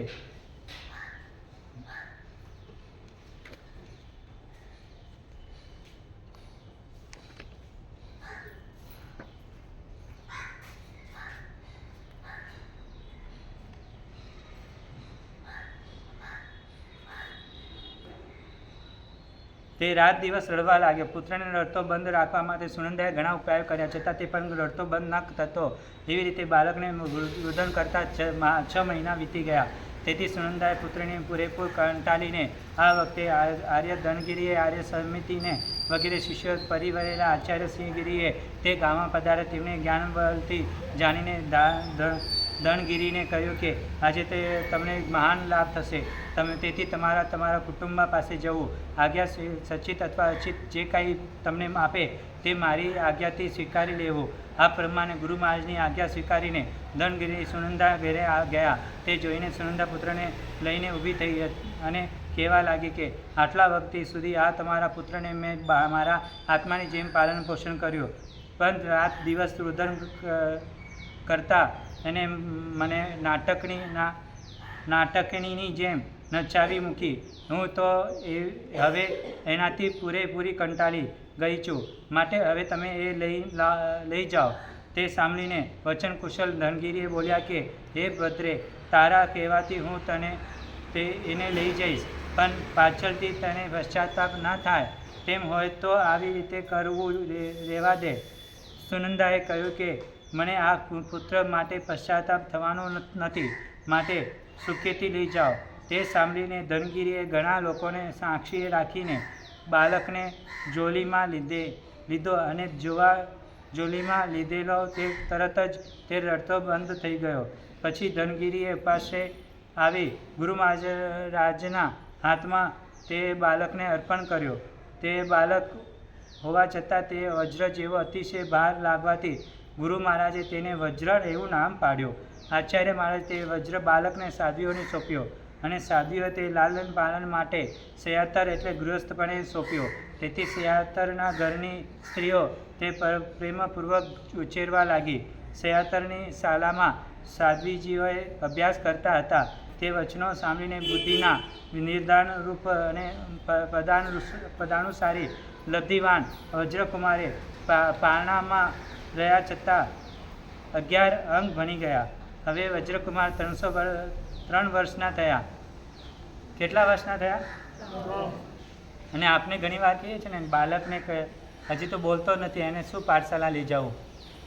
5 વર્ષનો થાય તો એ બોલતો ના હોય તો કે પાઠશાળા શું કરવા લઈ જવું? ને ઘરમાં બધું દેખાડે, વિડીયો મોબાઈલ બધું બતાડે. એ કેટલું હોશિયાર હોય એમાં? હા, મોબાઈલમાં નહીં, બનાવમાં હોશિયાર છે. આપણે એમને ઠોઠ માને. આ પ્રકારે ગુરુ મહારાજમાં હાથના બાળકને સાધ્વીજી અભ્યાસ કરતા તે વચનો સામે વજ્રકુમાર પારણામાં રહ્યા છતાં 11 અંક ભણી ગયા. હવે વજ્રકુમાર 3 વર્ષના થયા ત્યારે સુનંદાએ પોતાના પુત્ર પાછો મેળવવા રાજા પાસે જઈ ફરિયાદ કરી. રાજાએ બંને પક્ષના બોલાવવા પર વિચાર કરી એવી ઠરાવ કર્યો કે આ બાળક જેનો બોલવાથી જેની પાસે જશે તેને બાળક મળશે. આ પ્રમાણે રાજાનું કથન બંને પક્ષે કબૂલ રાખ્યો. પછી રાજસભામાં સુનંદાએ વજ્રકુમારને લલચાવવા માટે અનેક પ્રકારની મેવા મીઠાઈ રમકડા વગેરે બતાવવા છતાં અને મિષ્ટ વચનોથી બોલાવવા છતાં તે બાળક સુનંદા તરફ એક પણ પગલું પણ ગયો નહીં. ત્યારે પછી ધનગીરીએ રોજોરણ ઊંચું કરીને કહ્યું કે હે વત્સ, જો તારો દીક્ષા લેવાનો વિચાર હોય અને તું તત્વજ્ઞ હોય તો તર્મણા ધ્વજરૂપ આ રોજોરણને લઈને આ વચન સાંભળતા જ વજ્રકુમારે રોજોરણ લઈ લીધું. એ પ્રમાણે જોઈ ન્યાયનિષ્ઠ રાજાને તે બાળક ધનગીરીને સોંપ્યો. હવે આપણે કંઈ ક્યારે એવું નાટક કરતા હોય છે, બધા નાટક હોય, પણ ગુરુ મહારાજ કહેતા કે બાળક આ શ્રાવકોને ક્યારેય પણ સાદું વેશ પહેરાવવું નહીં. શ્રાવકો બાળકોને ક્યારે ઘરમાં આવે આવા વિડીયો આવવા માંડ્યા ને ત્યારે અમને થોડું દુઃખ થાય. ગુરુ મહારાજ એનું કારણ શું છે અમને થોડું જ્ઞાન છે, અમને ના કહેવાય, પણ કે એકવાર લીધું પછી મરણાંતે પણ છોડાય નહીં. તો એ તમે વિચારો કે આજે નાટકીય ચાલે છે, મોટા મોટા ફિલ્મી સ્ટારો ફિલ્મ ભગવાન મહાવીરનું રૂપ ધારણ કર્યું તો પછી એના પર આપણે કેસ નાખ્યું હતું, એનું પણ એક પાછું સમાધાન થયું. એટલે કેવા એ ખાસ ધ્યાન રાખજો જેને પાત્રતા હશે ને. હવે આપણે એક નાટક રાખશું અહીંયા, બધા બાળકોને લાવવાના, એક મા રમકડા બતાવીને અમે રોજોરણ બતાવીશું. જો જે પુત્ર રજોરણ લેવા હશે એને અમે આપી દઈશું. ત્યાર પછી આચાર્યસિંહગીરી વજ્રકુમારને યુગેજાની દીક્ષા આપી અને સુનંદાએ પણ દીક્ષા સ્વીકારી. હવે વજ્ર સમય 8 વર્ષના થયા ત્યારે એક વખતે તેઓ ઉજ્જૈન તરફ જતા હતા. તે એવામાં સ્થવિર વરસાદ થવાથી કોઈએ યક્ષ મંદિરમાં ગયા. તે એ સમયે પૂર્વભાવના મિત્રો જંબુકેવ દેવનો તેમને સત્વ પરીક્ષા કરવા માટે મનુષ્ય થઈને ત્યાં આવ્યા અને વરસાદ બંધ થતાં વજ્રસ્વામીને કોલાની ભિક્ષા આપવા માંડ્યા. પણ વજ્રસ્વામી તેને અનિમિષે નેત્રવાલા જોઈ આ તો દેવ છે, આ દેવપિંડને મુનિને ન કલ્પે એમ વિચારીને ભિક્ષા ના લીધી. વિના જ પાછા ફર્યા. જે સંતુષ્ટ થયેલા દેવોએ વજ્રસ્વામી વેક્રિય લબ્ધિ આપી અને ફરીથી એક વખતે તે દેવોએ મનુષ્યનું રૂપ ધરી વજ્રસ્વામી ઘેરભરની ભિક્ષા આપવા લાગ્યા. તે સમયે પણ પહેલાંની જેમ તે દેવપિંડ સમજીને ગ્રહણ ન કર્યો, કારણ કે તેઓએ ઉપયોગ દેવામાં કુશળ હતા. તે વખતે પણ સંતુષ્ટ થયેલા તે પૂર્વજન્મનો મિત્રદેવે વજ્રસ્વામીને આકાશગામીની વિદ્યા આપી પોતપોતાને સ્થાને ગયા. એ જે 2 વિદ્યા આવી છે ને, આપણે કલ્પસૂત્ર વાંચી લીધું છે, એમાં જે નમી વિનિમયમાં આવશે અને આકાશગામીની જે આપી હતી ને એનો ઉપયોગ વજ્રસ્વામીએ કમલ પુષ્પ લેવા માટે, પુષ્પની માલાઓનો જે આપણે કહીએ કે ના કરાય પુષ્પ પૂજા, એનું કારણ પણ અહીંયા આવે. પુષ્પ પૂજા થાય એ વજ્રસ્વામીએ બતાવ્યો એ રસ્તો છે. એવી હવે પાટલીપુત્ર નગરમાં તે ધનાઢ્ય શેઠને રૂકમણી નામે સ્વરૂપવાળી પુત્ર હતી. તે રૂકમણીની સાદી પાસે વજ્રસ્વામી ગુણગાન સાંભળીને તેમની ઉપર ગાઢ રાગવાળી થઈ. તેની પ્રતિજ્ઞા કરી કે મારે વજ્રસ્વામી વરવું છે. આ એવા વજ્રસ્વામી વિચરતા છતાં તે નગરમાં પધાર્યા. લોકોના મુખથી તેમનું આગમન સાંભળીને રૂકમણીએ પોતાના પિતાને જણાવ્યું કે એ તાર જેને વરવાને હું સદા ઝંકી રહ્યું છું એ વજ્રસ્વામી ભાગ્ય યોગે અહીં પધાર્યા છે, માટે મારું લગ્ન તેમની સાથે કરો, અન્યથા મારે મરણ જ શરણ છે. આ પ્રમાણે પુત્રીના અતિશય આગ્રહથી ધનશ્રેષ્ઠી તેની સાથે લઈ વજ્રસ્વામી પાસે ગયા. અંજલિ જોડીને બોલ્યા કે હે નંદ, મારા પર પ્રસાદ કરીને આ મારી પુત્રીને પ્રાણી ગ્રહણ કરો. વલી એ સ્વામી હસ્તલેખન કરો. અવસરે હું આપને કરોડો સોના ધન આપીશ. આ સાંભળીને વૈરાગ્યમગ્ન વજ્રસ્વામીએ કહ્યું કે હે મહાનુભાવ, આ વિશ્વ વિષ કરતાં પણ અધિક ભયંકર છે, કારણ કે વિષ તો એક ભવમાં જ દુઃખ આપે છે, પણ વિશ્વ જન્માંતર પણ દુઃખ આપે છે આપનારા છે. આવા વિશ્વને દુઃખદાયી સમજીને હું કન્યાને સી રીતે સ્વીકારું? હે ભદ્ર, આ કન્યા મારા ઉપર અનુરાગ ધરાવતી હોય તો સ્વીકારેલો મેં દીક્ષા જે ગ્રહણ કરી આત્માનું કલ્યાણ કર. તે આ પ્રમાણે કુલીની બાલતી તે મનથી પણ મને ઈચ્છતી હોય તો પરલોકનો હિતની ઈચ્છાથી આ પ્રમાણે તેને કરવું ઉચિત છે. દારૂણ અને અનર્થને આપનારા વિષયોને ન ફસાય, આ હું તેને હિતને માટે કહું છું. આ પ્રમાણે કરુણાલુ વજ્રસ્વામી ઉપદેશથી પ્રતિબોધ પામેલી રૂકમણીએ દીક્ષા સ્વીકારી. અહીં કવિ કહે છે કે જે મહાત્મા બાલ્યમાં જ લીલા માત્રમાં મોહરૂપી સમુદ્રને એક છલું ખોબા જેટલું કરી નાખ્યું અને વજ્રઋષિ સ્ત્રીરૂપી નદીને સ્નેહરૂપી પૂર ભીંજાવી પણ કેમ શકે? એક વખતે વજ્રસ્વામી ઉત્તર દિશા તરફ વિચરતા હતા. તે સમયે ભયંકર દુષ્કાળ પ્રવર્ત્યો હોવાથી અતિશય કદર્થ પ્રાપ્ત પામતા શ્રી સંઘે ઉપયોગ કરતા પણ દોષ નથી. તે સાંભળીને કરુણાલા વજ્રસ્વામીએ પોતાનું વિદ્યાશક્તિથી એક વિશાળ પટ વિકરવ્યું અને સકલ શ્રી સંઘને તે પટ ઉપર બેસાડી. પછી તેમને પ્રયોજેલી વિદ્યાશક્તિથી તે મહાપટ આકાશમાં ઉડ્યો અને શ્રી સંઘ સાથે વજ્રસ્વામી પુરિકા નામની નગરીમાં પહોંચ્યા. તે નગરીમાં સુકાલ હોવાથી સંઘના લોકોને સુખ થયા. ત્યાંથી પ્રજા મોટે ભાગે જેનો ધર્મ પાલતી હતી, પણ રાજા બૌદ્ધિક ધર્મી હતો. ત્યાંના જેનો બોધ કરતા અતિશય ધનાઢ્ય હોવાથી પુષ્પાદિક પૂજાના ઉપકરણો અધિક મૂલ્ય આપીને પણ વેચાતા લઈ લેતા હોવાથી જીન મંદિરોમાં ઠાઠમાઠથી પૂજા મહોત્સવ થતો. તેથી બુદ્ધ મંદિરોમાં ઘણી જ સામાન્ય પૂજા થતી હોવાથી બૌદ્ધોએ લજ્જા પામીને રાજા પાસે જઈ હકીકત નિવેદન કરી. તેથી રાજાએ શ્રાવકોને પુષ્પનો આપવાનો આખી નગરીમાં અટકાવ કર્યો. એવામાં પર્વાદિરાજ શ્રી પર્યુષણ પર્વ નજીકમાં આવતા શ્રાવકોએ વજ્રસ્વામી પાસે જઈને ખેદપૂર્વક આ હકીકત નિવેદન કરી. ત્યાં વજ્રસ્વામી બોલ્યા કે હે શ્રાવકો, શાંત થાવ અને તમને ઉત્તેજન મળે એવો પ્રયત્ન કરીશ. એમ કહીને તે આકાશગામીની વિદ્યા વડે માહેશ્વરી નગરીમાં નૃતાસન નામના ઉદ્યાનમાં ગયા. તે ઉદ્યાનનો તંડિતળી નામે માલી વજ્રસ્વામી પિતા ધનગીરીનો મિત્ર હતો. વજ્રસ્વામીનો દર્શન થતાં જ તે અતિશય ખુશી થયો અને અંજલિ જોડીને બોલ્યા કે હે સ્વામી, આપનું આ શું અતિશય કે કરું તેમ ફરમાવો. વજ્રસ્વામીએ કહ્યું, હે ઉદ્યાનપાલક, મારે પુષ્પોની જરૂર છે અને તે આપવા તું સમર્થ છે. માલી બોલ્યો કે હે સ્વામી, અહીં દરરોજ 20 લાખ પુષ્પો થાય છે, તે સ્વીકારી મારા ઉપર અનુગ્રહ કરો. વજ્રસ્વામી કહ્યું, હું જેટલામાં અન્ય જઈ આવું તેટલામાં તું પુષ્પોને તૈયાર કરી રાખ. પછી તે ત્યાંથી હિમાવત પર્વત પર ગયા. ત્યાં લક્ષ્મી દેવીને તેમની મહાપદ્મ આપ્યું. તે લઈ તે ઉત્તાસન વનમાં આવી.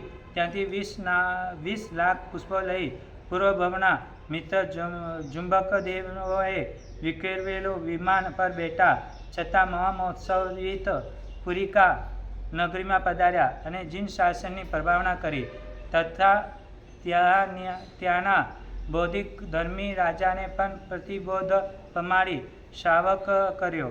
આવી રીતે અનેક ભવ્ય જીવોને પ્રતિબોધ પમાડતા વજ્રસ્વામી વિચરતા જતા દક્ષિણ દિશામાં આવ્યા. તે વખતે તેમણે કફનો અત્યંત વ્યાધિ થવાથી સાધુ પાસે સૂટ મંગાવી અને આહાર કર્યા. પછી તે સૂટને વાપરવા વિચારથી પોતાના કાન પર રાખી, પણ આહાર કર્યા પછી સૂટનો વાપરવાનું ભૂલી ગયા. સાયંકાળ પ્રતિક્રમણ વખતે મુખપતિ વડે કાનનો પડી લઈને આ 50-51 બોલીએ છીએ ને, એનું કારણ આ છે. તે પડી લઈને કરતાં તે સૂટનું કાન ઉપરથી નીચે પડી એક પ્રમાટ થવાથી તે પોતાનું મૃત્યુ નજીક હોવાનું વિચારી અનશન કરવાની ઈચ્છાવાળા શ્રી વજ્રસ્વામીએ પોતાનો વજ્રસેન નામના શિષ્ય પાસે બોલાવી કહ્યું કે 12 વર્ષનો ભયંકર દુષ્કાળ પડશે અને જે દિવસે તું લક્ષ્ય મૂલ્યવાન ભાતની ભિક્ષા પામીશ તેને બીજા દિવસે પ્રભાતે શું કાલ થશે એવું એમ સમજવું. એ પ્રમાણે કહીને તે અન્ય સ્થળે વિહાર કરાવ્યો. ત્યાર પછી વજ્રસ્વામી પોતાની સમીપે રહેલા મુનિઓ સાથે એક પર્વત પર અનશન કર્યું અને આયુષ્ય પણ થતાં સ્વર્ગે ગયા. તે મહાત્મા જે પર્વત પર કાલધર્મ પામ્યા તે ત્યાં ઇન્દ્ર આવીને વજ્રસ્વામીના તથા અન્ય મુનિઓનો શરીરની પૂજા કરી પછી ઇન્દ્રરથમાં બેસીને ભક્તિથી તે પર્વત ફરતી પ્રદક્ષિણા કરી. ત્યારથી પર્વતનું નામ રતાર્થવર્ત એવું નામ પ્રસિદ્ધ થયું.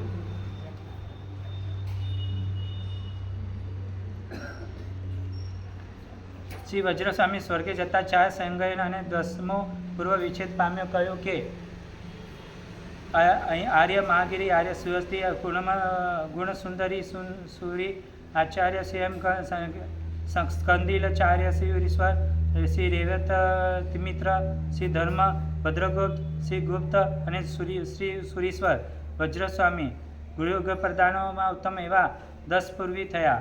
શ્રી એવા હવે વજ્રસ્વામી શિષ્ય વજ્રસેન વિચરતા જતા સોપારક નામ નગરમાં પધાર્યા. ત્યાં જીન નામે ધનાર્ય શ્રાવક અને ઈશ્વરી નામે પત્ની હતી. તેમને 4 પુત્ર હતા. તે વખતે 12 વર્ષથી પડેલા દુષ્કાળને લીધે લોકો ધાન્ય વિના તલવલી રહ્યા હતા. દ્રવ્ય ખર્ચવા છતાં ધાન્ય મળવું દુર્લભ થઈ ગયો.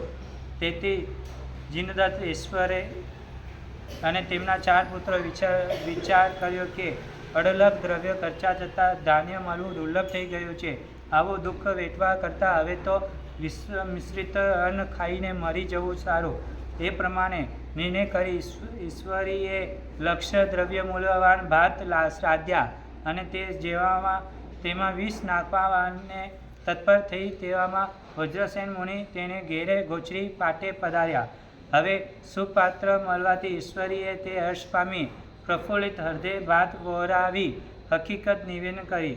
તે સાંભળીને વજ્રમુનિએ કહ્યું કે હે ભદ્રે, આ પ્રમાણે સંકટથી જીવતાનો ત્યાગ ન કરો. આ કારણે આવવાની કાલે પ્રભાતે સુકાલ થશે એવું એમ કહીને ગુરુ મહારાજે કહેલી વાત જણાવી. તે સાંભળીને આશ્વાસન પામેલા ઈશ્વરીએ તે દિવસે આનંદથી વ્યતીત કર્યો અને સવારમાં પુષ્કળ ધાન્યથી ભરેલા ઘણા વાહનો ત્યાં આવી પહોંચ્યા. તેથી સમગ્ર નગરમાં સુકાળ પ્રવર્ત્યો. પછી જીનદત્ત શેઠે વૈરાગ્ય પામી પોતાની ભાર્યા સાથે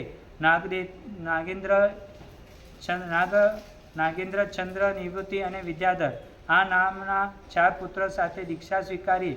તે 4 થકી પોતપોતાના નામે 4 શાખા. જો અહીંયા વૈરાગ્ય પામે છે. આપણે બધા કોરમમાંથી પસાર થયા. કેટલા વૈરાગ્ય પામ્યા? આ ભ્રમણ દીપેથી નામને શાખા નીકળીને તે આ પ્રમાણે ગંભીર દેશમાં અચલપુરે નામે નગરી પાસે કન્ના અને બેના નામની 2 નદીઓ મધ્ય ભાગમાં બ્રહ્મદ્વીપ નામે દ્વીપમાં 500 તાપસ રહેતા હતા. તેઓમાં એક તાપસ પગે લેપ કરીને પાણી પર ચાલવાની કલા જાણતો હતો. તેથી તે પગે લેપ કરીને જમીન જેમ જલ ઉપર ચાલી જલથી પગ ભીંજાય સિવાય બેના નદી ઉતરી પારણાને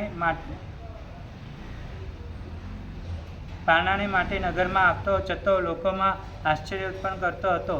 તેથી આ તાપસ તો તપનો પ્રભાવ કેવો છે, જૈનોમાં તો એવો પ્રભાવશાળી કોઈ નથી.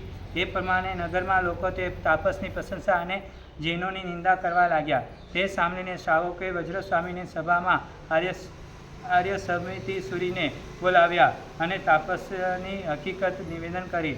આચાર્ય મહારાજે બોલ્યા કે એમાં કંઈ તપ શક્તિ નથી, પણ પાદલી લેપની શક્તિથી જલ ઉપર ચાલીને લોકોને છેતરે છે.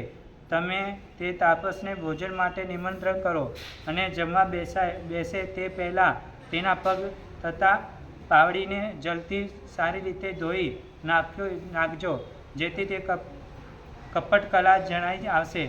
ત્યારે પછી એક શ્રાવકે તે તાપસને ભોજન માટે નિમંત્રણ કર્યો. એટલે ભોજન માટે શ્રાવક ઘેર આવ્યા અને ઘરના બારને પાસે આવેલા તાપસને શ્રાવકે વિનય દર્શાવતા કહ્યું કે હે ભગવાન, આપના ચાણક્ય મલનું મારે પ્રક્ષાલન કરવું છે. ચરણ કમલમાં મારે પ્રક્ષાલ કરવું છે. કેમ કે આપ જેવા મહાત્માનું પગનું પ્રક્ષાલન કાર્ય કર્યાથી મહાન લાભ થશે. એમ કહીને શ્રાવકે તાપસની ઈચ્છા ન હોવા છતાંય તેના પગ ઉપર પાવડીને ગરમ પાણીથી એવી રીતે ધોઈ કે લેપનો અંશ પણ ન રહેવા દીધો.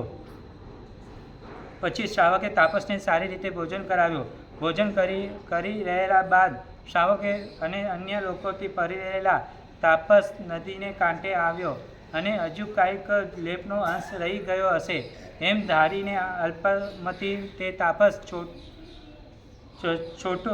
ખોટું સાહસ કરી અગાઉ જેમ પાણીમાં પડ્યો, પરંતુ પાણીમાં પડતા જ તે ડૂબવામાં લાગ્યો. તેથી દેખો અહો આપણને આ માયાવી તાપસે કેટલો બધો વખતથી વિમોહિત કર્યો. એવી રીતે કોલાહલ કરતા લોકો તાળી પાડવા લાગ્યા અને તાપસની અપમાર્જના થઈ. તે જ અવસરે આર્ય સમિતિ સુરી નદીને કાંઠે આવ્યા અને લોકોને પ્રતિબોધ પમાડવા માટે યોગચૂર્ણ નદીમાં નાખીને બોલ્યા કે એ બેના, અમારે સામે કાંઠે જવું છે. એમ કહેતા જ બંને કાંઠા એકઠા થઈ ગયા અને તે દેખી લોકોમાં ઘણું જ આશ્ચર્ય થયું. તે સુરી મહારાજને થતાં જૈન ધર્મની પ્રશંસા થઈ. ત્યારે પછી સુરી મહારાજે તાપસો અને આશ્રમમાં જઈ તેઓને પ્રતિબોધી દીક્ષા આપી. તે તાપસો બ્રહ્મદ્વીપમાં વસનારા હોવાથી તે ગચ્છમાં થયેલા સાધુ બ્રહ્મદીપિકા એવા નામથી પ્રસિદ્ધ થયા.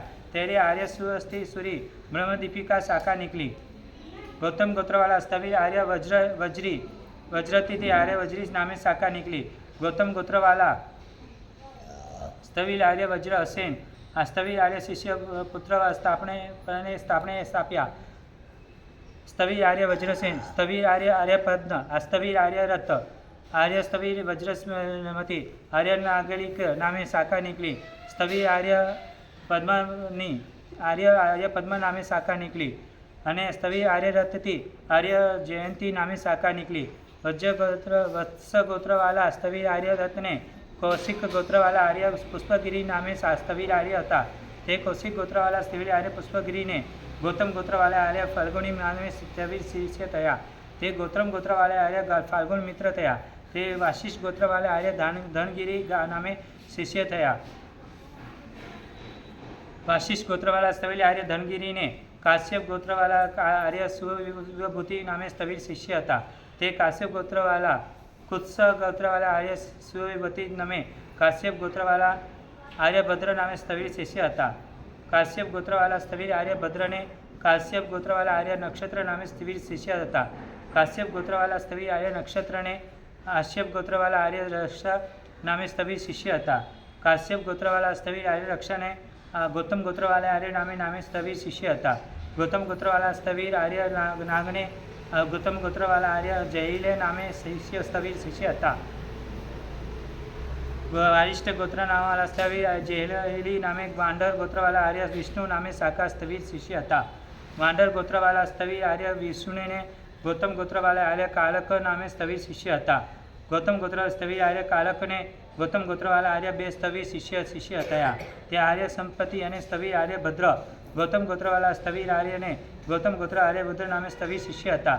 તે ગૌતમ સ્થવિર આર્યભદ્રને ગૌતમ ગોત્રવાલા આર્ય સંગપતિ માલે સ્થવિર શિષ્ય હતા.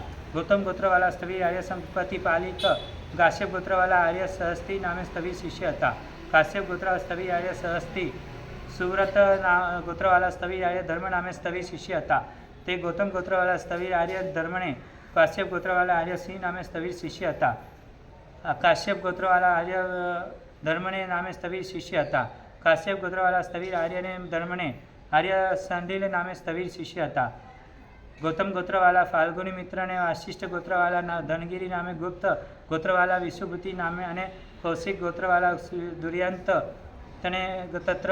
તથા કૃષ્ણ મુનિને વંદન કરું છું.